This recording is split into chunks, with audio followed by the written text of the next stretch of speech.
الماء حملناكم في الجارية لنجعلها لكم تذكرة وتعيها أذن واعية. پچھلی امتوں کی اللہ نے تباہی کا ذکر کیا نا، تو نوح علیہ السلام کا واقعہ بھی اللہ نے مختصر بیان کیا. فرمایا اس وقت کو بھی یاد کرو جب پانی نے سرکشی کی تھی اور ہم نے تمہیں کشتی میں سوار کر دیا. ہم نے تمہیں کشتی میں سوار کیا، حالانکہ ہمیں سوار نہیں کیا تھا. اللہ خطاب تو ہم سے کر رہے ہیں نا. سوار کس کو کیا تھا؟ اللہ نے، نوح علیہ السلام. لیکن اللہ ہمیں اس لیے کہہ رہے ہیں کہ ہم سب نوح علیہ السلام کی آل اولاد ہیں. تو ہمارے ابا کو سوار کر کے اللہ نے ہمیں بچا لیا. اگر نوح علیہ السلام سوار نہ ہوتے اور ہلاک ہو جاتے تو آج نہ میں یہاں بیٹھا ہوا، یعنی خدا نہ خواستہ وہ اس پانی میں ڈوب جاتے تو میں آج یہاں بیٹھا ہوا بیان نہ کر رہا ہوں. تو اللہ جہاں بھی نوح علیہ السلام کے بارے میں بات کرتے ہیں نا تو ہمیں ڈائریکٹ خطاب کریں گے، تم لوگوں کو میں نے بچایا ہے. تو یہ اللہ نے ہم پر بھی احسان کیا ہے. طغى الماء، جب پانی نے سرکشی کی تھی، حملناکم فی الجاریہ، ہم نے تم لوگوں کو کس میں بٹھا دیا؟ کشتی میں. کیسا قرآن کی بلاغت ہے نا. یعنی مجھے بھی قرآن خطاب کر رہے ہیں، آپ کو بھی اللہ کہہ رہے میں نے تم سب کو بٹھا دیا تھا. کس میں؟ یہ ایسا خوبصورت انداز ہے نا جس سے انسان اللہ کی طرف مائل ہوتا ہے کہ میرے اللہ نے مجھ پر کتنا بڑا احسان کیا تھا کہ مجھے کس میں بٹھا دیا تھا؟ کشتی میں. تو اصل میں قرآن یہ عنوان اس لیے استعمال کر رہا ہے کہ ہم نے جو تمہیں کشتی میں بٹھا کے بچایا تھا نا، اس لیے کہ تم ہم پر ایمان لائے تھے اور تم نے ہماری اطاعت کا وعدہ کیا تھا. اس بیس پہ تم بچے ہو. اس بیس پہ تم نہیں بچے کہ تم نے ترقی بہت کر لی تھی اس وقت، تمہیں انگلش بہت اچھا بولنا آتی تھی یا تمہارا بزنس بہت اچھا تھا. بچایا ہم نے تمہیں اس بیس پہ تھا کہ تم ہم پر ایمان رکھتے تھے، توحید پرست تھے اور ہماری اطاعت اور فرما برداری کرتے تھے. باقی روئے زمین پر ایک متنفس کو بھی ہم نے زندہ نہیں چھوڑا تھا.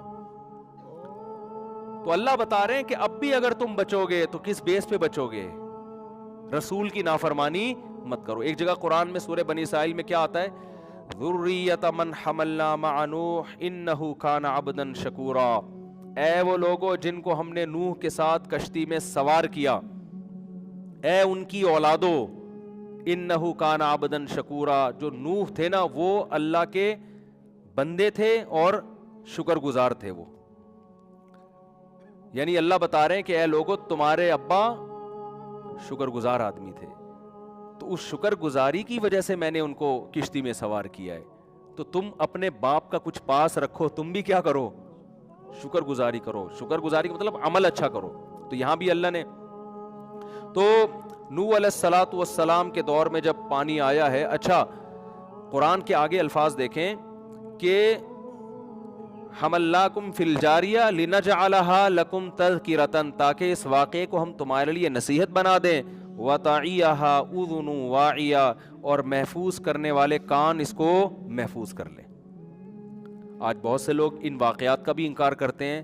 اس وقت یہودی بھی اس واقعے کو درست مانتے ہیں، عیسائی بھی اس واقعے کو درست مانتے ہیں اور مسلمان بھی. اور یہ وہ واقعات ہیں جو کانوں سے سنے ہوئے تواتر کے ساتھ چلے آ رہے ہیں، کیونکہ دنیا میں اتنے بڑے بڑے واقعات چھپتے نہیں ہیں. اتنے بڑے بڑے واقعات چھپتے نہیں ہیں. تو یہ ایک ایسا واقعہ ہے کہ حالانکہ تینوں مذاہب کی آپس میں دشمنی ہے، اسلام، یہودی اور عیسائیت، مگر تینوں اس کو درست مانتے ہیں. اور صرف کتابوں کی حد تک نہیں، صدیوں سے یہ واقعہ، جیسے آج کوئی کہنا ورلڈ ٹریڈ سینٹر کوئی واقعہ ہوا ہی نہیں تھا، تو لوگ کہیں گے یار ہم تو سب سے ایک دوسرے سے سنتے چلے آ رہے. اس کو کہہ رہے ہیں خبر متواتر. خبر متواتر وہ خبر ہوتی ہے کہ جس کو بیان کرنے والے اتنے کثیر لوگ ہوں کہ عقل یہ کہتی ہو کہ اتنے لوگ جھوٹ پہ جمع نہیں ہو سکتے. ناممکن ہوتا ہے کہ اتنے لوگوں کا جھوٹ پہ جمع ہو جانا. تو یہ خبر متواتر ہے کہ نوح علیہ السلام کا واقعہ ہوا تھا اور پانی جو ہے اتنا زیادہ زمین پہ بھر گیا تھا اور اللہ نے ساری انسانیت کو تباہ کر دیا. نوح علیہ السلام کے 3 بیٹے تھے، حام، سام اور یافس. آگے انہی، کیونکہ یہ بھی نوح علیہ السلام کے ساتھ شریک تھے نا، ذریۃ من حملنا مع نوح. اے لوگوں جن کو ہم نے نوح کے ساتھ کشتی میں سوار کیا. تو سوار تو بہت سارے لوگ تھے، لیکن نوح علیہ السلام کے وہ بیٹے بھی تھے جو نوح علیہ السلام پر ایمان لائے تھے، جن کے جو پچھلی آسمانی کتابوں میں نام ملتے ہیں وہ حام، سام اور یافس. انہی 3 بیٹوں کی نسل پھر پوری دنیا میں پھیلی ہے. اور آج اب دیکھو کیسے، میں حیران ہوتا ہوں کہ یہ 3 بیٹے جو ہے نا، میں نے چونکہ جو عیسائیوں کی کتاب ہے انجیل بائبل، اس کا بھی بہت عرصہ پہلے مطالعہ کیا ہے کافی، تو اس میں بھی یہ واقعہ بڑے دلچسپ انداز سے لکھا ہوا ہے کہ اللہ تعالیٰ نے ان 3 بیٹوں کی جب نسلیں پیدا کی نا، بڑھائی ہیں، تو اللہ نے یہ چاہا کہ ان کی زبانوں میں اور اللہ رنگوں میں اختلاف ڈال دے. یعنی یہ ان بائبل کے الفاظ ہیں. اللہ نے چاہا، حدیث میں آتا ہے کہ جو اسرائیلی روایات ہیں نا بائبل اور تورات کی، لا تصدقوہ ولا تکذبوہ، کہ نہ ان کو سچا مانو نہ ان کو جھوٹا کہو، ہو سکتا ہے سچی ہوں. تو علماء کہتے ہیں کہ ان میں جو کوئی تاریخی باتیں ہیں جن کا شرعی حکم سے تعلق نہیں ہے، ان تاریخی باتوں کو بیان کرنے میں کوئی ممانعت نہیں، کیونکہ ہسٹری کی سے تعلق ہے نا اس کا.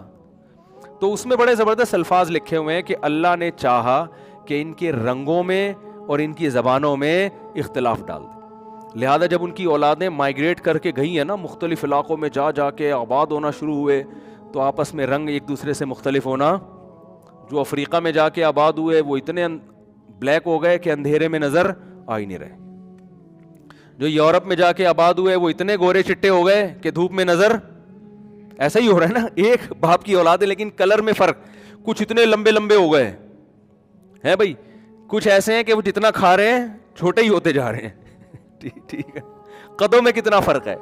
ہمارے حضرت مفتی رشید احمد صاحب رحمہ اللہ تعالیٰ فرمایا کرتے تھے کہ بہت جو چھوٹے قد کے لوگ ہوتے ہیں نا، وہ فرماتے تھے مجھے ایسا لگتا ہے ملائکہ ہے نا، قرآن میں ملائکہ کا لفظ، تو دو ڈنڈیوں کے بیچ میں حمزہ نہیں ہوتا چھوٹا سا، تو کہتے ہیں جب یہ کرسی پہ بیٹھے ہوئے ہوتے ہیں تو ایسا لگتا ہے کہ دو ملائکہ کا لفظ ہے اس کے بیچ میں حمزہ، کہ دونوں طرف وہ کرسی ہے اور بیچ میں، تو وہی ملائکہ کا لفظ بن جاتا ہے نا. تو کوئی اتنا چھوٹا، کوئی اتنا بڑا، کوئی ایسا کالا، کوئی ایسا سفید. زبانوں میں اختلاف کیسا ہے، حالانکہ ایک ہی زبان تھی لیکن وہ چینج ہوتے ہوتے ہوتے ہوتے ہوتے اتنی تبدیلیاں آئی ہیں. کوئی انگلش بن گئی، عربی بن گئی، پشتو بن گئی، فارسی بن گئی.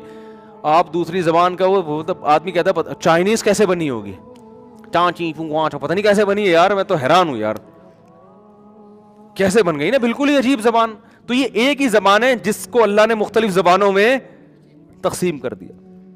تو اللہ ان تمام لوگوں سے خطاب کر کے کہتے ہیں کہ چاہے وہ چائنا والے ہوں، چاہے وہ جاپان والے ہوں، چاہے وہ انگریزی بول رہے ہوں، چاہے وہ پشتو بول رہے ہوں، اردو بول رہے ہوں، اللہ فرماتے ہیں یہ سب کس کی اولاد ہیں؟ نوح کی اور ان کے 3 بیٹوں کی. اور تم وہ لوگ ہو کہ پوری انسانیت کو تباہ کر کے میں نے تم تینوں کو بچایا تھا، تمہارے تینوں کے ابا.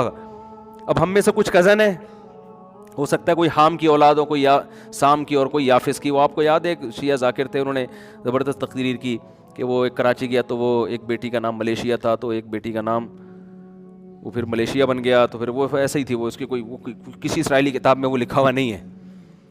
تو اللہ فرماتے ہیں کہ ہم نے تمہیں بچایا کس بیس پہ؟ شکر گزاری کی بیس پہ.